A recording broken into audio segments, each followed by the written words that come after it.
Here is the one thing that I will tell you that I am offended about, is how we are so lenient on unethical real estate agents. And so this ties into an article that I caught over the night. Lesson learned, City of Ferguson to be more lenient on crime. I'm not kidding. So the whole Michael Brown shooting, cop, officer, racism, this is the lesson that the City of Ferguson learned, to be more lenient on crime. City of Missouri wants to show the nation that it has learned its lesson from the tragic Michael Brown shooting. The city's solution, be more lenient on crime. So basically what this says is if the cop hadn't gotten there so fast, Michael Brown would have went to the convenience store, he would have got that box of Swisher Sweets, he would have disappeared, he would have got away, the cop wouldn't have had the altercation, there wouldn't have been the shootout, and Michael Brown would still be alive. We wouldn't have to go through all of this media frenzy, we wouldn't have had to go through the looting. All of this could have been prevented if cops were just less lenient, less responsive to crime. And so city officials say to improve the trust within the community and increase transparency, Ferguson city leaders proposing a sweeping change to their criminal justice system that will be more lenient in response to crimes and lessen the financial impact on how low-income areas. Okay, but what about the business owners in this case? So here we are, again, we're trying to appease to the unethicals, to the criminals, to the people who have no morals. What about the business owner? What about the law-abiding citizen? He pays his taxes. Why should he be negatively punished just because they don't want to, quote unquote, put up with the controversy? Ryan, how quick, if they take this approach, how quick is that town going to go, I mean, just downhill, out of control? I mean, it's going to turn into a ghost town. I mean, no business is going to want to be there. Real estate prices have probably already dropped 50% overnight just on the announcement of this. I mean, nobody's going to move there. Businesses aren't going to open. I mean, you're basically setting up a crime spree all over the town, and it's considered acceptable because they feel compelled to do something. You're too hard on these people. We need to be more. We need to be more compassionate. They have a side of the story. We need to understand it.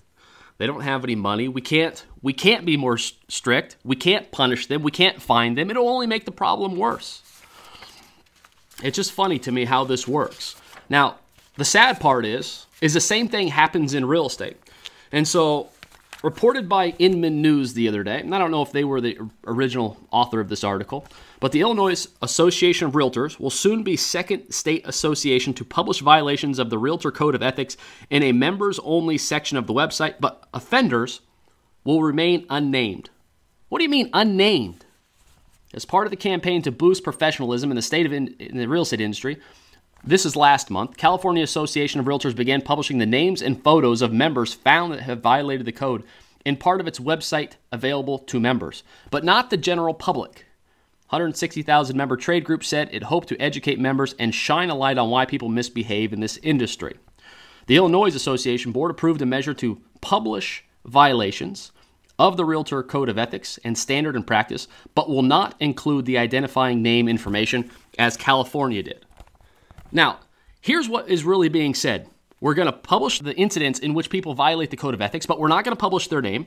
We're not going to make them available to the public, and we're going to put them on an obscure members-only website, which nobody ever visits and can't ever remember the password. How many passwords do you have already? How many times, and when was the last time you visited your local association website?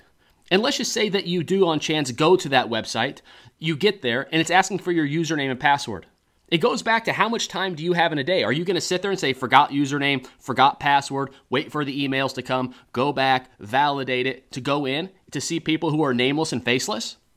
No. Why can't we put more emphasis on protecting the public as an industry, opposed to more emphasis on protecting the self-esteem of the unethicals, the immoral agents? This is no different than Ferguson. And so here is what the spokesperson for the Illinois Association of Realtors says. It is hoped that an ongoing program of education and awareness will ultimately be more effective than a public shaming. Oh, these people, we don't want to shame these people publicly. What will happen? The emphasis on education rather than public shaming is also the reason why the trade group has chosen not to publish the violations publicly. And so my question is, how is the public supposed to protect itself if it doesn't know who these people are? If they can't go to some sort of database and say, oh, is John Smith on this registry, just like they do registered sex offenders, then how are they supposed to protect themselves? And so the take by the Illinois Association of Realtors, just like that of Ferguson, is, hey, we have to be more lenient. We need to understand their side of the story. Maybe they have bills. Maybe they need that commission check. A few corners rounded here, a few white lies. It's no big deal.